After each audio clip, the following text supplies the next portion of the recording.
Hello, everyone. I'm Felicia Shakiba, and you're listening to the CPO Playbook Podcast.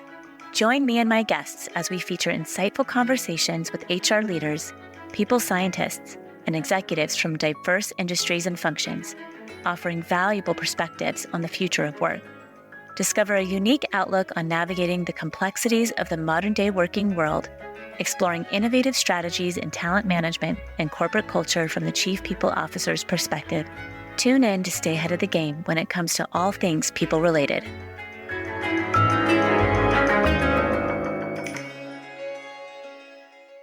Effective communication within organizations has become not just a desirable skill, but a fundamental necessity. Axios HQ's recent calculation of the cost of poor communication in its 2023 State of Essential Workplace Communication Report illustrates that ineffective communication costs organizations $2 trillion per year, or around $15,000 per employee in lost productivity.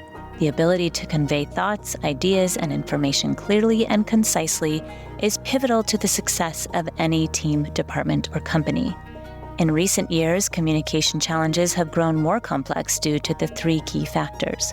Firstly, globalization has led to increased interactions with diverse cultures, raising the risk of misunderstandings. Secondly, hybrid work models have blurred the lines between physical and digital workspaces, posing difficulties in maintaining clear communication. Lastly, the digital age's information overload inundated employees with messages, making it a challenge to filter and prioritize information effectively.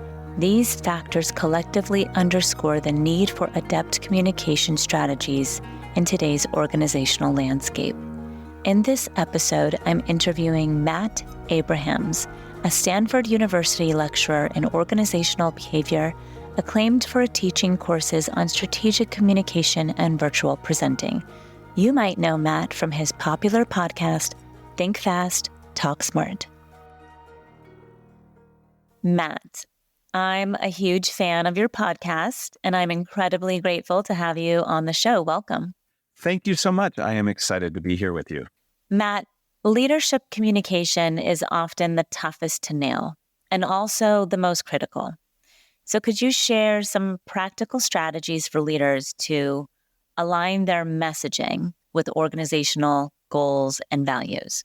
That's a really important question, and thank you for asking it. I first believe that communication is operationalized leadership. How you lead is through your communication. So your question is fundamental. It's how do I align my approach to leadership, the company's goals and objectives, and the needs of the people I'm speaking with? So it first and foremost starts by understanding those you're speaking to. You really have to understand your audience and know what's important and relevant to them. So when you're speaking to a line employee, what's important and relevant for them might be very different than when you're talking to your direct reports.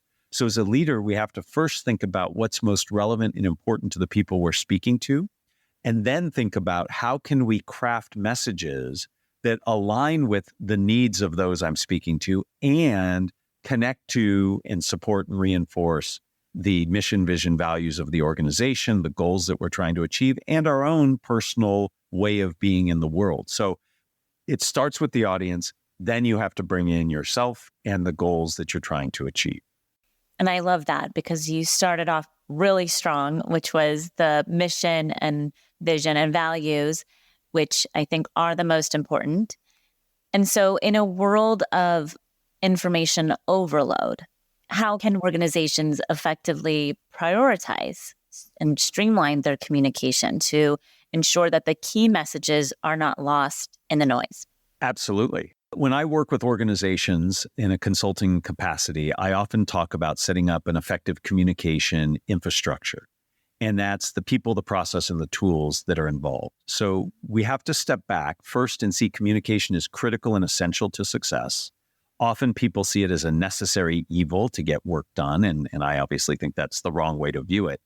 So we have to make sure that people understand what is important and the value of communication in the organization. And this starts before you even bring people into the organization. It's how you interview them. It's what you put on the job descriptions. People have to understand communication is important. You should be interviewing people and asking about their approach to communication, and then reinforcing the value of communication, one, by role modeling from senior leaders. At the end of every meeting, people should be taking a few moments to just reflect on the quality of communication, not rehashing what was said, but reflecting on the quality. As part of performance reviews and everyday conversation, communication should be discussed.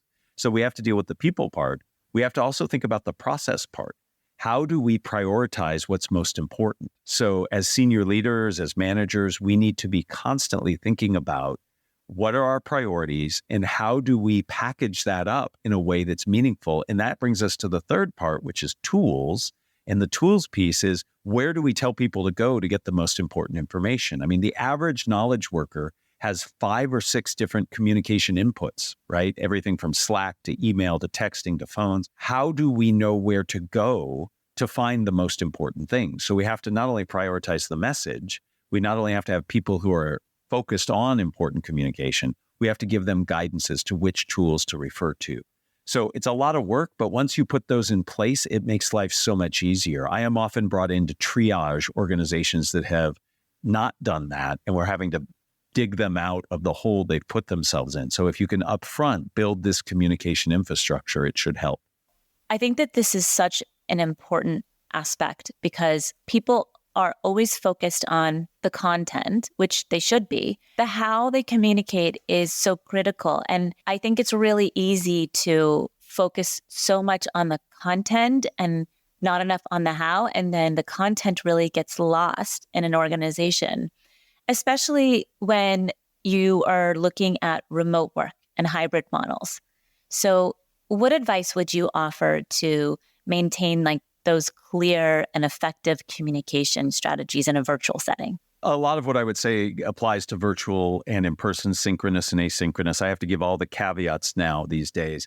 So first, you need to have a clear goal. And your goal is predicated on what you know about your audience. So a goal to me has 3 parts: know, feel, do. What do you want people to know? How do you want them to feel about it? And what do you want them to do? And you have to be very clear on the action, and you have to be very clear on evoking the emotion.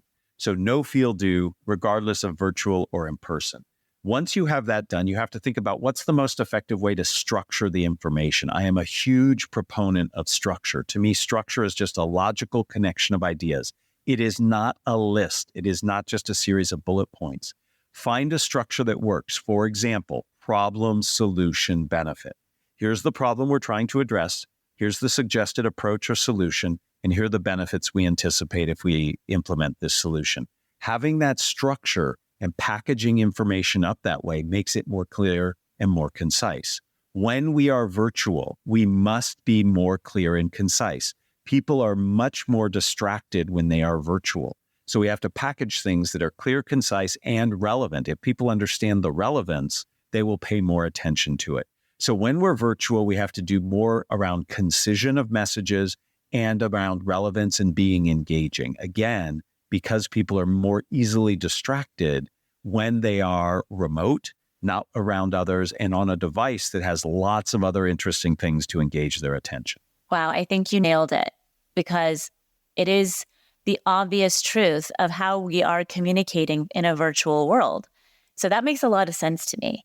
And being more concise and being more engaged, or having that structure that you just shared, I think would go a long way. So in your experience, what are the common communication pitfalls that organizations should be aware of? How can we avoid them? To my mind, attention is the most precious commodity we have in the world today. And if I'm a leader of an organization, a manager of a group, I am working to help my team and myself prioritize where we put attention. So that's the number one thing. And you mentioned it, you alluded to it. It's possible to put out too much information. Now, you want people to understand what's going on. You want to be transparent, but you have to think about, how do I put that information out into the world? How can I package it in a way that it's not overwhelming? Are there ways that I can maximize people's time on task? I have a huge issue with meetings that serve the sole purpose of just updating everybody. I think there are many more effective ways to update people so we can use our meetings for what they're good at, which is collaborating, ideating, sharing information, and giving feedback. So as a leader, it's all about prioritizing. It's about maximizing people's attention and time on task, and still fulfilling the need to be transparent and helping people understand how their work fits into the bigger pictures. It's about making people efficient and effective, but helping them understand the relevance as well. You know, Microsoft is a little bit famous for adding this 5-minute cushion, either like before or after a meeting.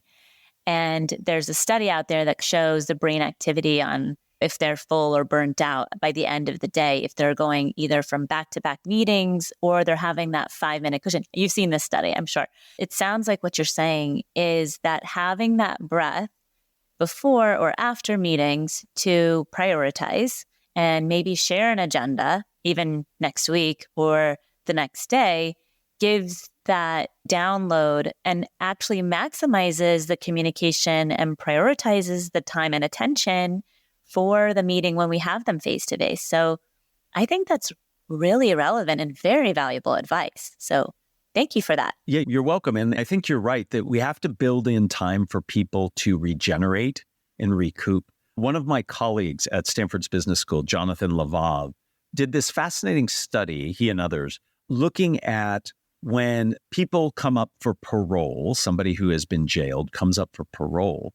It turns out a big factor in is somebody going to be paroled or not, given that they've met the criteria for parole. The judge makes the decision, yes or no. You are more likely to get a yes, that is where the judge really considers and weighs things, when they are rested, when they are not fatigued by all the decisions they have to make.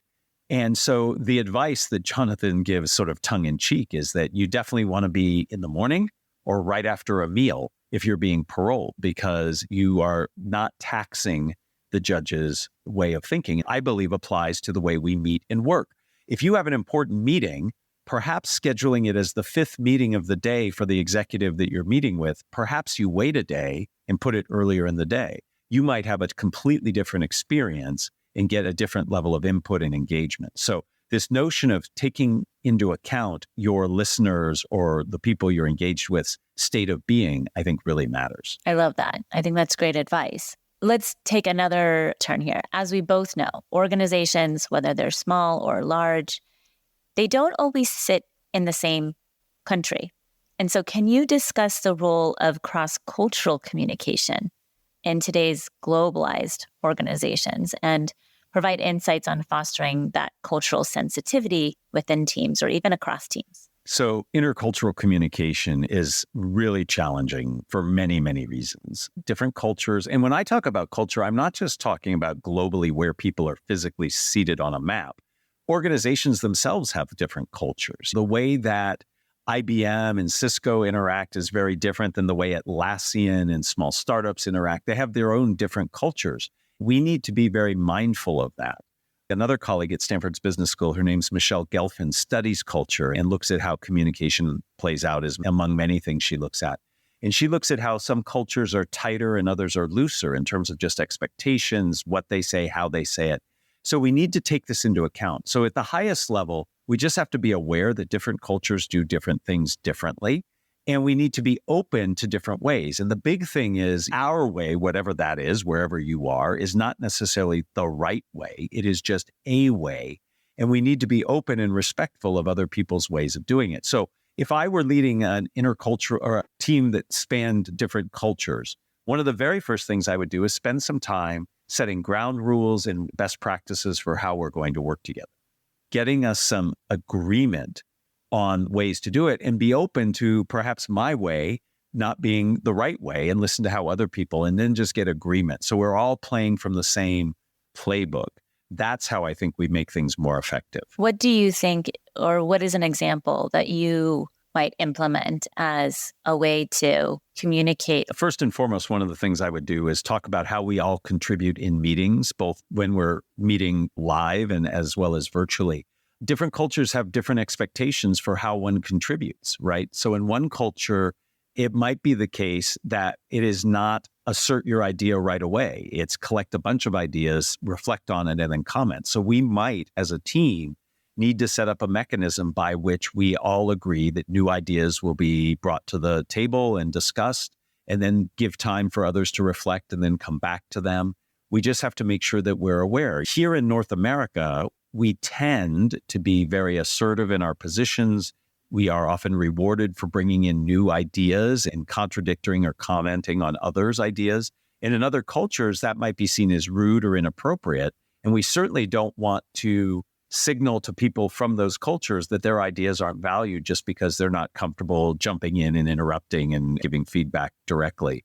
So we have to be mindful of it. In your book, launching this month, Think Faster, Talk Smarter, you address spontaneous speaking.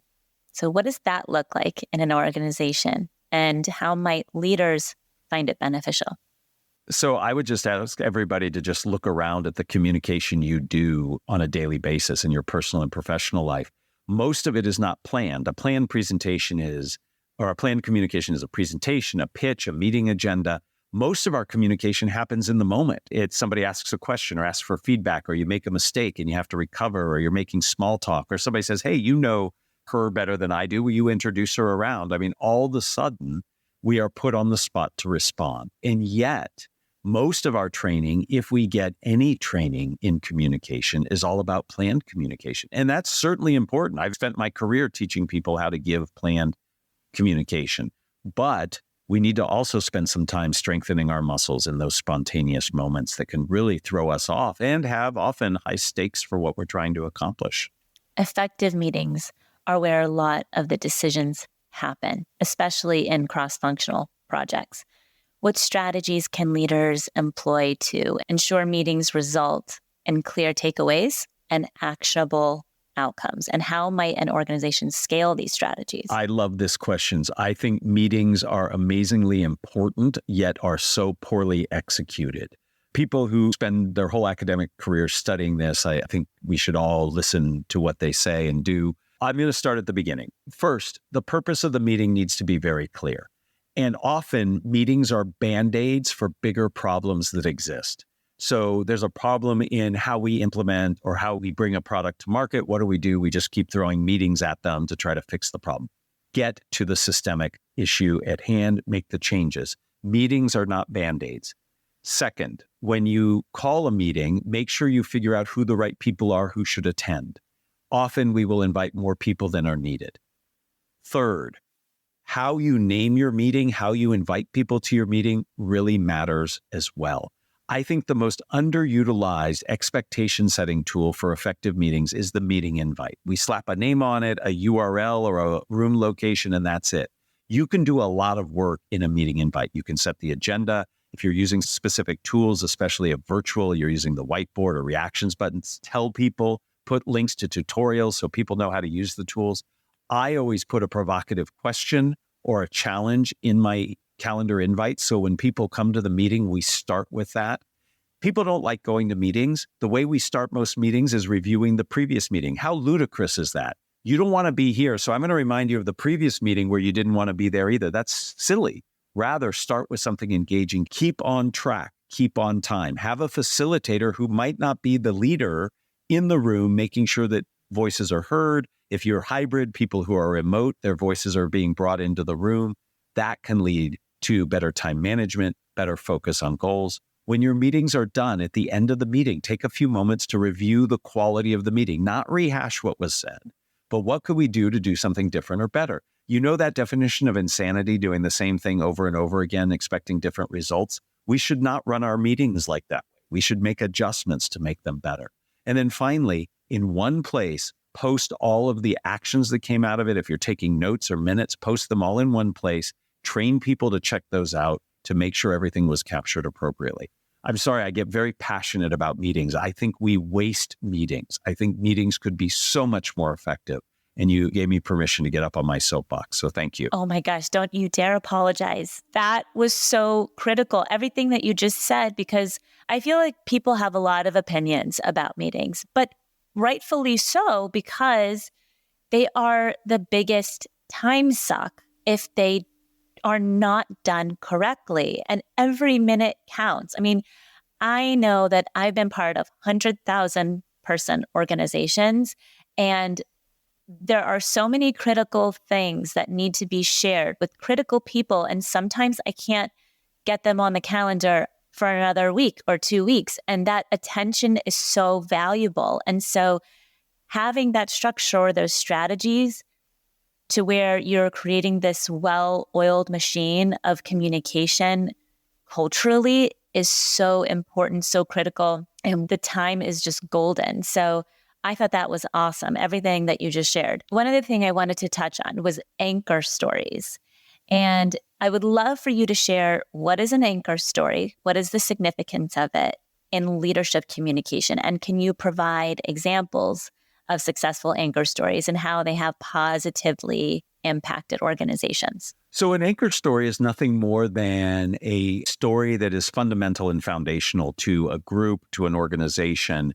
They are things that ground people into the way of thinking, and it often reflects the values, mission, and vision of the organization. So many stories take their founding story as an anchor story, or a particular challenge or adversity that the company or a particular individual who had to overcome or has addressed.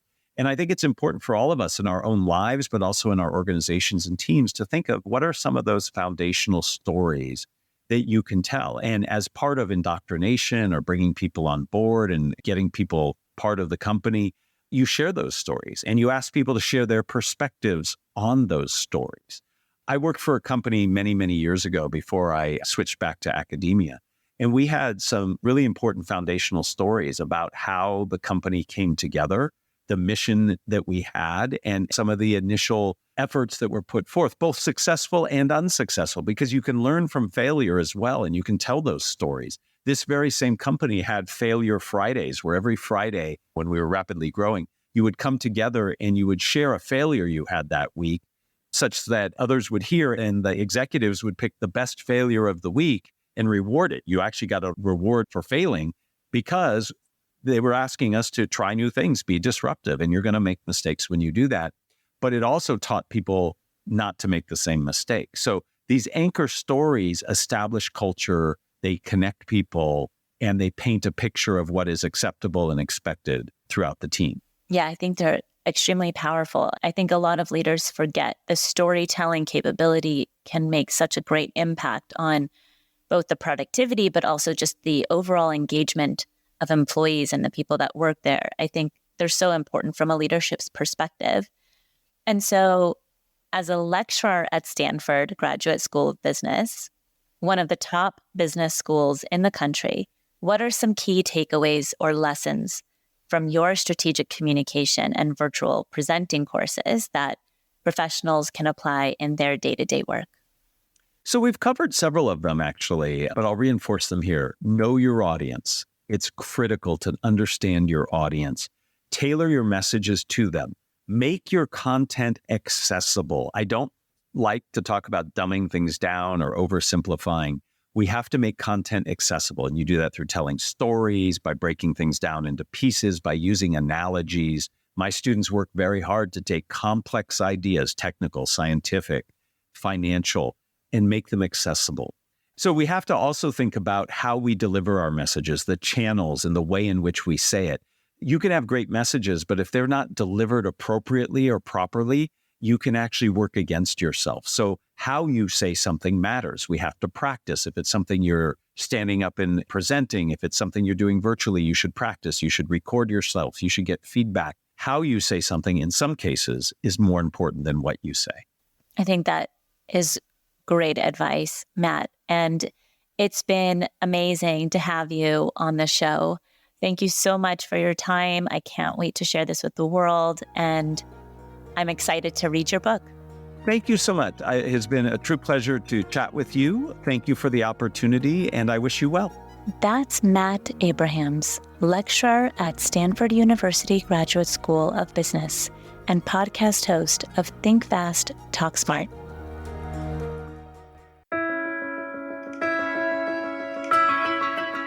If you like today's podcast, we have more podcasts on innovative HR strategies, talent management, organizational culture, and more, and how to navigate the complexities of modern-day HR. Find them at cpoplaybook.com/podcasts or search CPO Playbook on Apple Podcasts, Spotify, or wherever you listen. Thanks for listening to the CPO Playbook podcast. We'll be back with a new episode next time. I'm Felicia Shakiba. If you love CPO Playbook, the best thing you can do to support us is become a subscriber. You can do that at cpoplaybook.com/podcast. That's cpoplaybook.com/podcast. If there's an episode you loved, please share it with a friend. And if you have an idea you would like us to talk about or a guest you'd like to nominate, visit cpoplaybook.com/contact us to suggest an idea.